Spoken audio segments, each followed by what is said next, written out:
El teclado que usamos todos los días tiene un gran secreto. Fue diseñado para hacernos más lentos al escribir. Sí, así como escuchas, parece contradictorio, ¿no? Nos pasamos la vida practicando mecanografía para ser más rápidos y eficientes al escribir, pero resulta que este teclado nació para hacernos más lentos. ¿Pero por qué? Bueno, eran otros tiempos y en ese momento, hace unos 160 años, tenía sentido. Pero, ¿cómo pasó esto? ¿Cómo que 160 años? ¿Y qué problema estaba resolviendo en ese momento? Y lo más intrigante, si este teclado está diseñado para hacernos lentos, ¿existe otro que está diseñado para hacernos más rápidos y eficientes? Bueno, quédate, que te lo cuento.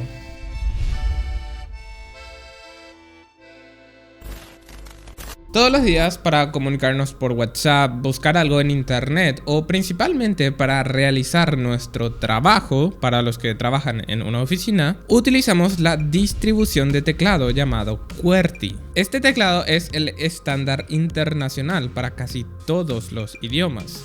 Y siempre que compres un teclado, una notebook o en la configuración por defecto de los teléfonos o sistemas operativos de las PC, viene este teclado instalado y ya estamos acostumbrados a él. Pero este guarda un secreto interesante que posiblemente no sabías. Y es que el diseño del mismo está hecho para que el humano sea lento al escribir las palabras. Y seguramente estás un poco confundido porque algunos de pequeños estudiamos mecanografía para escribir más rápidos y ser eficientes en la PC. Y parece que este teclado es muy bueno y está diseñado para esto. Y sí, es muy bueno, pero no es el mejor. Hay otras distribuciones de teclado que si sos bueno con el QWERTY podrías llegar a ser un 30% más rápido en términos de números con estas distribuciones. Y también podrías reducir mucho las posibles lesiones en las manos o enfermedades que están asociadas al uso repetitivo del teclado. Pero antes de mostrarte estas distribuciones de teclado, vamos con un poquito de historia del QWERTY para saber por qué fue diseñado para hacernos más lentos al escribir. Hace muchos años, unos 200 años atrás, en toda escritura pública o de notariado, todos los documentos se escribían a mano. Esto funcionaba y lo hizo por miles de años. Pero era lento, había muchos errores y la caligrafía no era igual en todas las personas. En los años 1860 y 1870 hubo una revolución en este ámbito. Se estaban implementando las primeras máquinas de escribir mecánicas al mercado. Algo así como una carrera para inventar una máquina que agilizara el trabajo de escritura y que haga que la caligrafía sea igual y legible para todos los documentos. El teclado QWERTY, como lo conocemos hoy, en ese momento de la historia, no existía. Los primeros prototipos de máquinas de escribir no tenían una distribución estándar para los teclados. Algunos tenían la distribución en orden alfabético y algunos tenían distribuciones bastante raras, como por ejemplo la Hansen Writing Ball, que literalmente era una pelota con teclas por encima. ¿Se imaginan lo complicado que era escribir en esta máquina? Al principio sí podríamos decir que sería algo complicado aprender a usarla, pero algo que tenemos los humanos y de dónde viene la frase "la práctica hace al maestro" es que mientras más haces algo, más bueno te vuelves. Es como andar en bici. Al principio nos caemos, nos raspamos y varias veces lloramos de las caídas que nos llevamos. Pero después de mucha práctica y mucho esfuerzo, el andar en bici sale solo, el cerebro lo hace automático y nunca más te olvidas de cómo andar en bici. Esto mismo fue lo que pasó con los escritores de esa época. En ese momento los escritores y mecanógrafos se volvieron muy buenos haciendo su trabajo y eran muy rápidos para escribir en estas máquinas. Y los más rápidos eran los más solicitados, obviamente, porque hacían el mismo trabajo pero en el menor tiempo. Pero de tan rápidos que se volvieron los escritores, llevaron a estas máquinas a sus límites y por consecuencia estas máquinas comenzaban a fallar y a atascarse, creando así un problema enorme. Y estos atascos pasaban simplemente por cómo funcionan las máquinas de escribir. Así que veamos cómo funcionan. Esto es una representación simplificada con 3 teclas de cómo funciona una máquina de escribir. Debajo tenemos las letras A y B y una barra espaciadora. Y el cuadro que vemos arriba es donde la máquina va a escribir las letras que estamos presionando. Veamos el problema que surgía en esos años. Si presionamos la letra A, lo que la máquina va a hacer es mover el brazo que tiene esa letra y la hace chocar contra la hoja, que en este caso es nuestro cuadro, y la letra queda impresa en la misma. Como ven, la máquina para imprimir la letra A tiene un brazo que hace un recorrido hasta la hoja para escribirla. Y como vemos, ahora está impresa en la hoja. A continuación, la máquina mueve un poco la hoja hacia la izquierda para darnos un nuevo espacio blanco para una nueva letra. Ahora podríamos presionar la letra B y la máquina va a escribir la B en la hoja de la misma manera. El brazo hace el recorrido, la letra queda impresa y el brazo de la letra B vuelve a su posición original. Bueno, ahora queremos escribir A y B, pero con un espacio en el medio. Entonces presionamos A, luego espacio y luego la B. Y todo funciona bien y perfecto, pero lo estamos haciendo muy lento. Imaginemos que somos un mecanógrafo de los años 1800 y tenemos al jefe detrás apurándonos porque estamos atrasados. Entonces, de tan apurados que estamos, presionamos la letra A y enseguida el espacio y no dejamos de presionar aún la letra A y ya presionamos la letra B y las 3 teclas están prácticamente presionadas al mismo tiempo y chocan casi en el mismo lugar y ocurre un atasco en la máquina y esta ya no se puede mover ni si la golpeamos. Esto sucedía muchísimo cuando los escritores experimentados ya eran demasiado rápidos con las máquinas de escribir. Y sí, podríamos decir que solo es un atasco, lo resolvemos en 5 minutos y ya está. Pero la verdad es que no era tan así. En las máquinas de escribir, lo más importante es que no te puedes equivocar.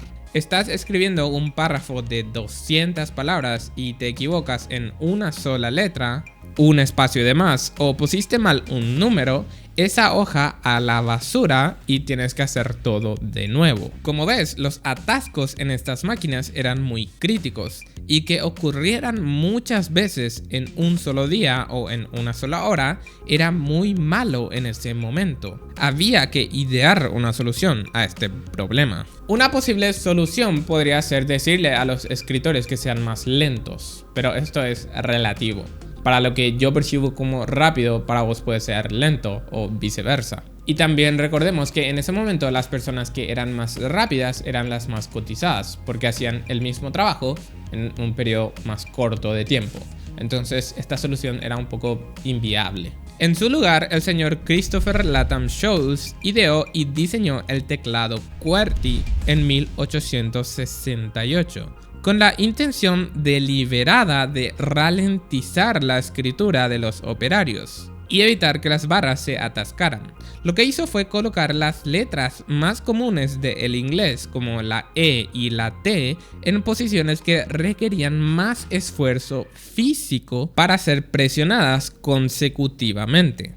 La primera máquina de escribir que usó el teclado QWERTY fue la Scholes & Glidden Typewriter y la lanzaron en 1873. Este diseño redujo el riesgo de colisiones mecánicas que vimos antes, y aunque no era lo más ergonómico ni eficiente en términos de velocidad, este teclado rápidamente tuvo éxito. Y no fue directamente porque eliminaba los atascos, sino que los reducía bastante. Y si hacías la comparación, por ejemplo, este teclado, el QWERTY, se atascaba 3 veces al día, mientras que el que tenía el diseño de la pelota lo hacía 30 o 40 veces al día. El tiempo que perdías escribiendo un poco más lento lo compensabas ampliamente con solamente 3 atascos al día. Y básicamente eso lo convirtió en el estándar mundial y ahora viene instalado y configurado en prácticamente todos los sistemas del mundo. Pero hay una duda, ya no estamos en los años 1800, las máquinas de escribir ya no se usan tanto, y si esta distribución fue hecha para hacernos más lentos, ¿hay un diseño que nos hace más rápidos y eficientes? Y la verdad es que sí, hay dos que son bastante interesantes. Este es el teclado Dvorak.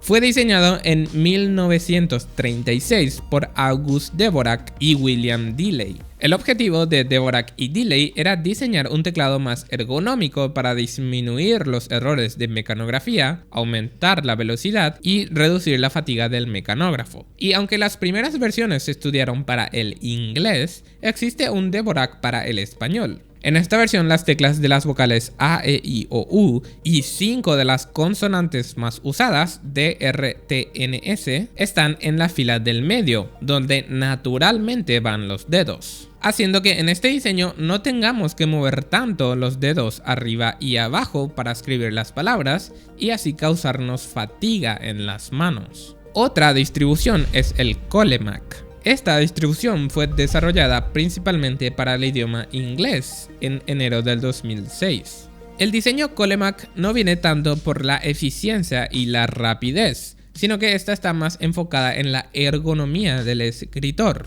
reducir el movimiento repetitivo de las manos y prevenir el riesgo del síndrome del RSI y del túnel carpiano, una lesión que afecta a los músculos, tendones y nervios de las manos por el movimiento repetitivo de los dedos. Ahora, si estos teclados son más eficientes, más rápidos y más saludables, y las máquinas de escribir ya no se usan tanto como los 1800, ¿por qué no cambiamos a estas otras distribuciones? Y la verdad es que es bastante complicado. Cambiar toda una infraestructura y estandarización global ya instaurada en la mente de las personas es bastante difícil. Es decir, la mayoría de nosotros puede simplemente imaginarse un teclado y escribir en el aire, porque ya lo tenemos guardado en el cerebro y este lo hace automático. Cambiar eso es bastante complicado. Tampoco es imposible, porque si se acuerdan, hace unos pocos años escribíamos texto con un teclado numérico en los teléfonos, y de igual manera nos acostumbramos. Pero el teclado QWERTY está tan metido en la industria y en la mente de las personas que es casi imposible cambiarlo. Y más aún porque a los humanos muchas veces el cambio nos asusta. De igual manera, no son lo mejor del mundo, pero tampoco son lo peor. Y para el uso que le da la mayoría de las personas, cumple bastante bien su trabajo. Pero si te entra la curiosidad y quieres probar una de estas distribuciones, es bastante fácil. Tanto Windows, Linux y Mac y los sistemas operativos móviles permiten usar este tipo de teclados. Solo hay que cambiarlos en la configuración. Y si sos usuario de una PC y tenés un teclado mecánico, simplemente puedes cambiar las letras del lugar y configurarla en el sistema. Obviamente es súper difícil al principio. Yo lo estuve probando más o menos una semana y es muy incómodo acostumbrarse. Pero la verdad es que con el paso de los días se siente un poco mejor. Aún no lo probé demasiado para dar una conclusión. Lo malo de todo esto, entre comillas, es que al ir al otro equipo o que te presten un portátil o algo así, este siempre va a tener un teclado QWERTY. Entonces está complicado porque de nuevo tenés que hacer toda la configuración en ese equipo para sentirte cómodo.